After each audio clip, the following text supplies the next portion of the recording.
ગુરુજન તેમજ વિદ્યાર્થી ભાઈઓ તથા બહેનો, ગુરુ પૂર્ણિમા હું જે કહું તે આપ સૌને શાંતિપૂર્વક સાંભળવા મારી નમ્ર વિનંતી. જ્ઞાનનું શિખર એટલે ગુરુ.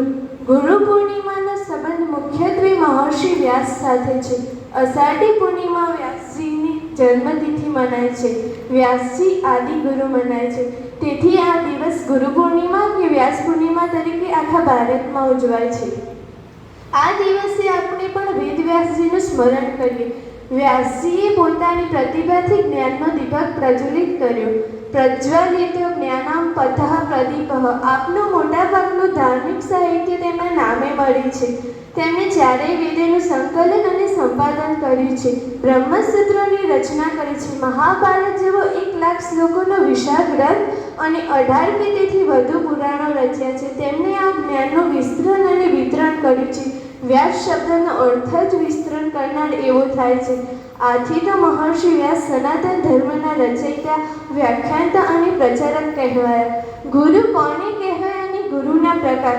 ગુરુ કોને કહેવાય તે સમજવું આવશ્યક છે. ગુરુ શબ્દનો અર્થ થાય છે જે અજ્ઞાન દૂર કરી જ્ઞાન આપે તે ગુરુ કહેવાય. જદગુરુ શંકરાચાર્ય આચાર્યને ગુરુજીની વ્યાખ્યા આપતા કહે છે, હૃદયમાં બંધાયેલ અવિદ્યાની ગ્રંથિમાંથી મુક્ત કરે તેને યોગીજનો ગુરુ કહે છે.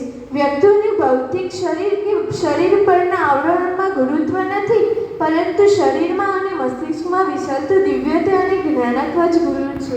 એટલે વસ્તુતઃ માત્ર ભગવા વસ્ત્ર કે અન્ય બાહ્ય ચિહ્નોને આધારે ગુરુ ન બની શકાય. ગુરુ એ જ ભારે કે મોટો એનામાં ગુરુની ગુરુતા કે ગરિમા હોય છે. આમ તો ગુરુઓના અનેક પ્રકાર થાય, પરંતુ ભારતીય પરંપરામાં ગુરુના 3 સ્વરૂપો મુખ્ય મનાય છે. જ્ઞાન ઉદ્ગાતા તરીકે દક્ષિણામૂર્તિ ભગવાન શિવ, યોગ અને સિદ્ધિના ગુરુ દત્તાત્રેય અને શાસ્ત્રોના માર્ગદર્શન ગુરુ મહર્ષિ વેદ વ્યાસજી. આ ત્રણેયની શિક્ષા ગુરુ કહી શકાય.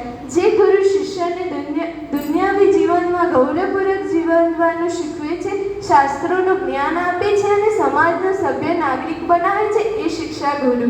પ્રાચીન ગુરુના આચાર્ય કે જે તે વિદ્યા શીખવનારા તે અને તે જ વિદ્યા શાખાના નિષ્ણાત ગુરુ કહેવાતા. આ પરંપરા આજના શિક્ષકો અને અધ્યાપકો ગુરુ કહેવાય.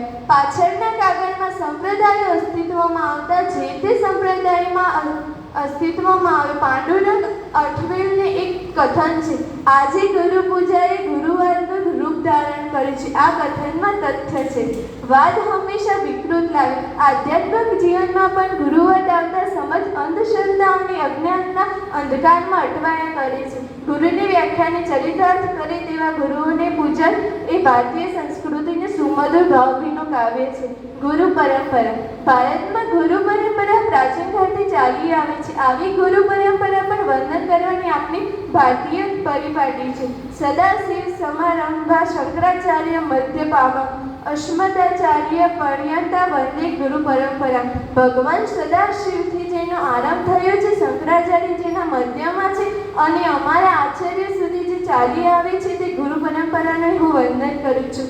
જનકના ગુરુ યાજ્ઞવલ્ક્ય હતા. શંકરાચાર્યના ગુરુ ગૌડપાદાચાર્ય હતા. કબીરના ગુરુ રામાનંદ હતા. તો વિવેકાનંદના ગુરુ રાજકૃષ્ણ પરમહંસ હતા. આ ગુરુ અને શિષ્યના સંબંધો આજીવન હતા, કેમ કે એમાં ભાવ હતો અને પ્રેમ હતો.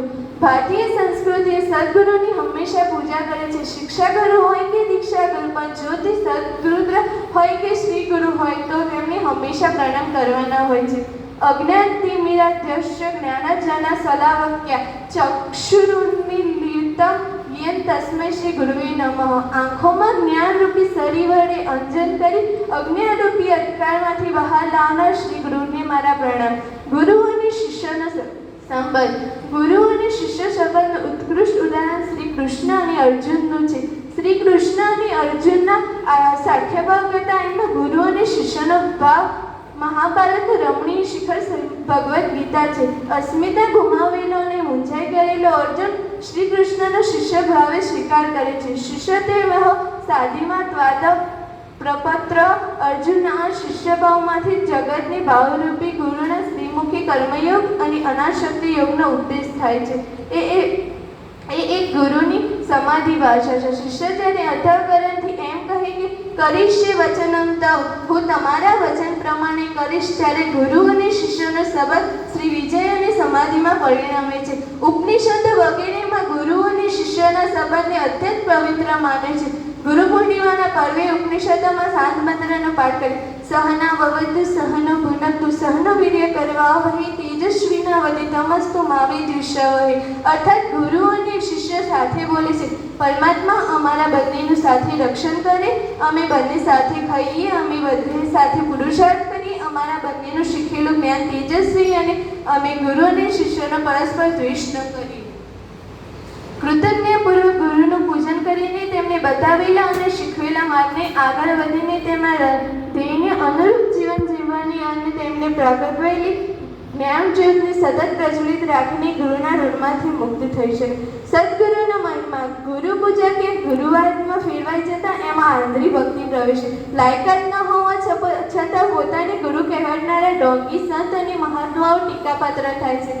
ગુરુ ગોવિંદે દોનો ખડે પદમાં ગોવિંદ કરતાં પણ ગુરુને વધારે મહત્વ આપનાર સંત કબીર તેમજ અખા પૂજાના જેવા ભક્ત કવિઓએ એવા કહેવાતા ગુરુઓ પર કટાક્ષ કર્યા અને ઉચ્ચાર્યા છે. ગુરુ તો સદગુરુ હોય, સદગુરુ કંચન કામિની અને કીર્તિના મોહમાં લપેટાય. ગુરુ ગીતમાં પણ કહ્યું છે કે સદગુરુના વચનામૃત સંસારના ઝેર ઓગળી નાખે છે. વસ્તુતઃ જેનો જ્ઞાન પ્રત્યે સમાજની અજ્ઞાનતાનો અંધકાર વેદી નાખીને જ્ઞાનમાં તેજ કિરણો પ્રગટાવે છે, જેની આંખોમાં અમૃત ભાવ માધુર્યનો અનુભવ કરાવે, તેની વાણી પશુતામાંથી માનવતા તરફ પ્રેરે તે પુણ્ય શ્લોક સંત ગુરુ કે મહાત્મા જન.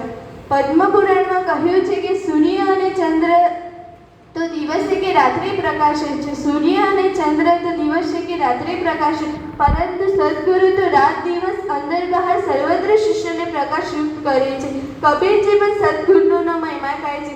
सदगुरु की महिमा अनंत अनंत किया उपकार, सदगुरु की महिमा अनंत अनंत किया उपकार, लोचन अनंत उगाड़िया अनंत दिखावा था. सदगुरु तो शिष्यનો સર્વશ્રેષ્ઠ તીર્થ છે. અહીં હું એક પંક્તિ કહીને મારી વાતની વિરામ આપું છું. કૃષ્ણથી જેનું ઊંચું સ્થાન કરું તેને કરું પ્રણામ, કૃષ્ણથી જેનું સ્થાન ઊંચું કરું તેને પ્રણામ.